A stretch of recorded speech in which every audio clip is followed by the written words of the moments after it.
Sa isang opisina kung saan ang bulungan ay mas matalim kaysa espada, may isang dalagang tinatawag na pangit at walang laban.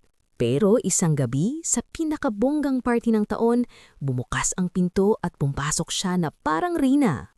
Nakasuot ng gown na siya mismo ang nagtahi, kasama ang kanyang best friend na laging handa. At ang escort niya, ang lalaking kinababaliwan ng lahat, si Samuel. Sa isang iglap, gumuho ang yabang ng mga matapobre at bumagsak sa sariling patibong na sila mismo ang humukay. Bago magising ang lahat, gising na si Charlotte. Sa inuupahang barong-barong, ang bubong ay marupok at ang hangin malamig. Kalahati ng instant kape ang iniinom, kalahating ititira para bukas. Sa harap ng salamin, nakatago ang kanyang mukha sa mahabang buhok, hindi dahil sa estilo, kundi dahil sa hiya at pagod. Sumakay siya ng jeep at bawat kadyot ng sasakyan ay parang paalala na mabagal man, umaandar pa rin. Sa opisina, nauuna siyang dumating para makaiwas sa mapanuring tingin. Sa lahat ng tao sa opisina, isa lang ang tunay na kaibigan ni Charlotte, si Nova. Tahimik pero matapang, handang ipagtanggol ang best friend laban sa mga mapanakit. Magkasabay silang kumakain ng baong tinapay at sardinas, magkasabay nagbibilang ng araw na sanay mas maging maayos. Pero sa kabilang mesa, nariyan ang grupo ng matapobres, si Ruby ang leader na maganda pero masama ang ugali, si Leia na laging nanglalait ng iba, at si Ayla na sunod-sunuran lang. At ang madalas nilang puntirya, si Charlotte. Sa gitna ng lahat, may isang presensya na naiiba. Si Samuel. Mayaman, matipuno, at lapitin ng babae, pero hindi naghahanap ng girlfriend. Sa katahimikan ng opisina, napapansin niya ang sipag at tiyaga ni Charlotte. At sa rooftop, may isang lugar kung saan sila minsang nagtatagpo. Hindi iyon usapan ng kilig, kundi pahingahan mula sa pang-aapi. Doon, napansin ni Samuel ang lakas na nakatago sa hiya ni Charlotte. Araw-araw, inuukit sa puso ni Charlotte ang mga salitang pangit at walang halaga. Naalala niya ang pagkabata, ang pagtatawa ng kapitbahay sa kanyang kupas na damit, at ang pag-iwas ng ibang bata sa kanya. Ngunit kahit masakit, natutunan niyang manahimik. Sa loob ng kanyang kahon sa ilalim ng kama, nakatago ang lumang tela at pangarap. Balang araw, gagawa siya ng damit na hindi kayang pagtawanan. Lalo pang naging malupit sina Ruby at grupo. Sticky notes sa mesa na may nakasulat na "Pangit", sabay halakhak ng grupo. Si Leia, tinatawag siyang Duka. Si Ayla, ipinapasa ang trabaho sa kanya. Pero si Nova, laging nakabantay. Sa printer, siya ang pumupulot ng report na sinadya nilang ibagsak. Sa bawat kilos ng best friend, napapatibay si Charlotte. Isang araw, dumating ang memo. Grand Corporate Anniversary, Star of the Night. Ang buong opisina, nag-ingay, nagpasalon, nagpaayos ng gown. Sa mesa ni Charlotte, simpleng RSVP lang. Tiniklop niya yun, itinago sa bag, at napabuntong hininga. Wala siyang pera para sa gown. Pero sa likod ng isip niya, nagningningang matagal ng pangarap. Kaya niyang gumawa. Pag-uwi, inilabas ni Charlotte ang lumang katsa at organza na nabili sa ukay-ukay. Gamit ang gunting at karayom, sinimulan niyang tahiin ang pangarap. Inilagay niya ang lumang lace ng kanyang ina sa neckline. Ang bawat tahi ay parang sagot sa bawat pangungutya.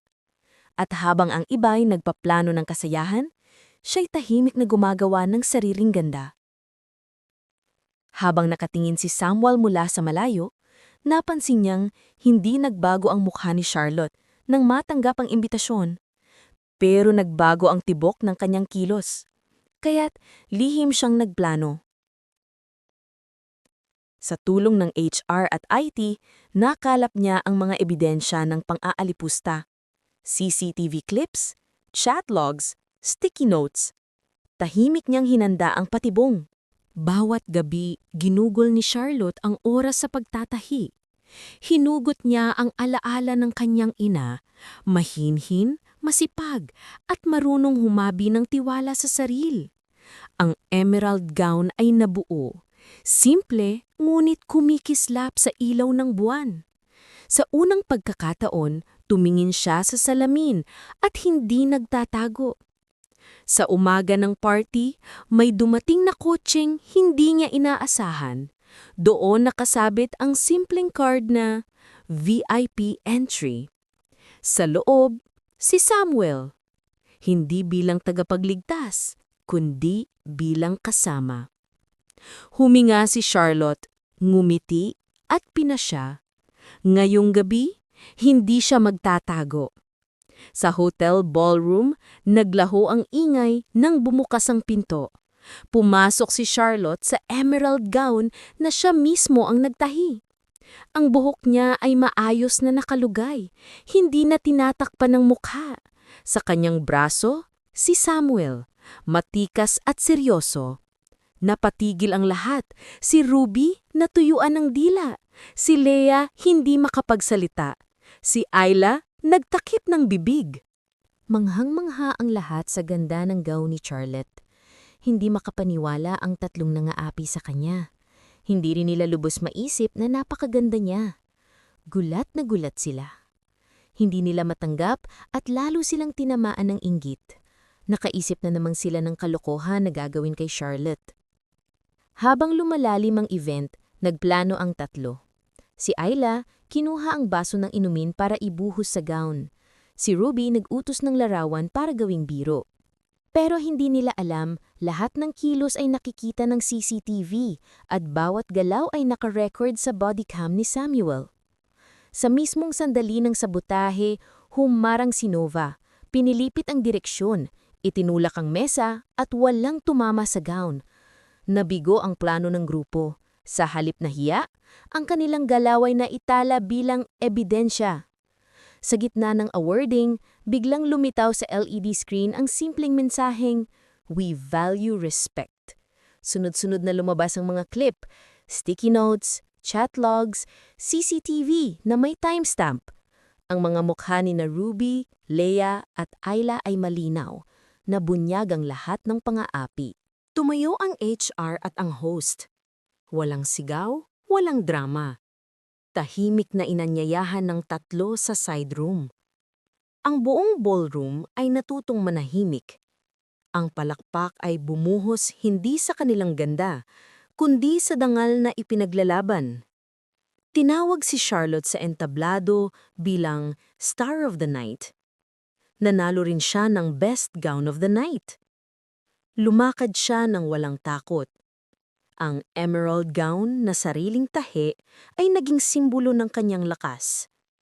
Hindi niya itinago ang peklat. Ipinakita niya ito na parang marka ng laban.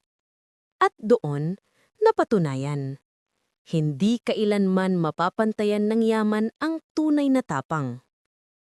Pagkatapos ng party, bumalik sina Charlotte at Samuel sa rooftop.